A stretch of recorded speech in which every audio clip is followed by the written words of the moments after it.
Pointed out that this potentially does not line up with some of her political leanings. Yeah, I mean, I'm very sick of politicians just generally claiming that some sort of heritage allows them to get off the hook for their current political positions. I've never heard anything about Ocasio-Cortez's Jewish heritage before this. We've seen politicians like Hillary Clinton and John Kerry do the same thing, talking about their Jewish heritage, that they don't actually have to talk about their policies with regard to Jews. Ocasio-Cortez is incredibly close with people like Linda Sarsour and Rashida Tlaib and Ilhan Omar, and she's not shy about associating with folks who are fans of the anti-Semitic boycott, divest, and sanctions regime. So again, it's an easy way of avoiding the question, but it has about as much political weight as somebody being accused of racism and then saying, well, I once had a black friend. Well, it's interesting. You bring up BDS, and you brought that up in a tweet today because she was asked, her spokesperson was asked about it on Friday and kind of gave no comment on it and where she potentially stands on it. But Yoav Litvin retweeted what you had said and said this: there's no doubt Ben Shapiro is the quintessential, quote, Uncle Tom of Jews. In his mind, endorsing BDS somehow outweighs being Jewish. Poor Shapiro, he was skillfully shut down by Ocasio and still feels sore over it. Yeah, well, I mean, this is the usual line, is that if you criticize Ocasio-Cortez in any way, this is because you're obsessed with Ocasio-Cortez.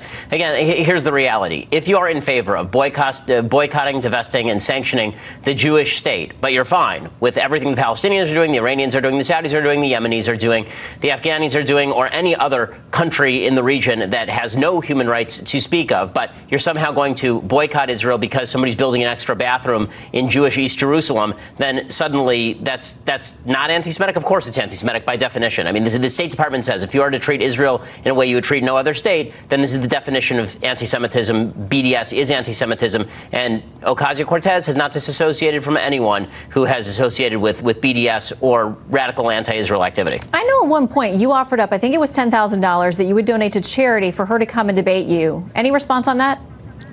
No, okay. and it wasn't just debating me. It was also she could come and just do an interview on my show, and I said that, you know, we could do it for no pay. I mean, but this was considered catcalling. She accused me of catcalling. I mean, has she looked at me? I'm not exactly a catcaller. The Orthodox Judaism sort of prohibits that. It does. Okay, so keep us up to date if anything develops on that front. I also want to ask you about the fact that you've been named the keynote speaker for the March for Life. It is something that we've covered for years. I've been out there many times myself. Come snowstorm or sleet or anything else that's happening in January, there are thousands and thousands of people who come here to march commemorating Roe v. Wade.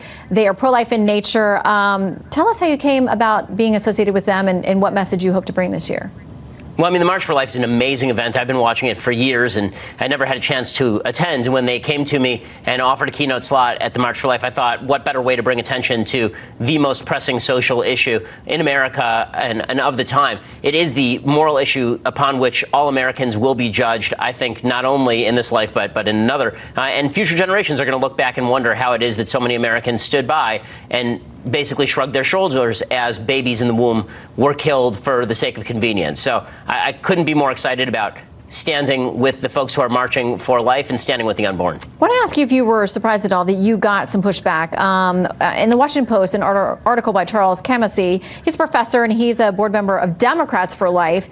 He says, despite Shapiro's star power and stature, I consider his appearance a serious mistake for the march, one that will move us even further from being understood as the broad-based human rights movement we need to embody in order to go from fringe to mainstream. He tweeted this: hey, March for Life, who will be featured this year to represent the millions and millions of pro-lifers who don't identify as politically conservative?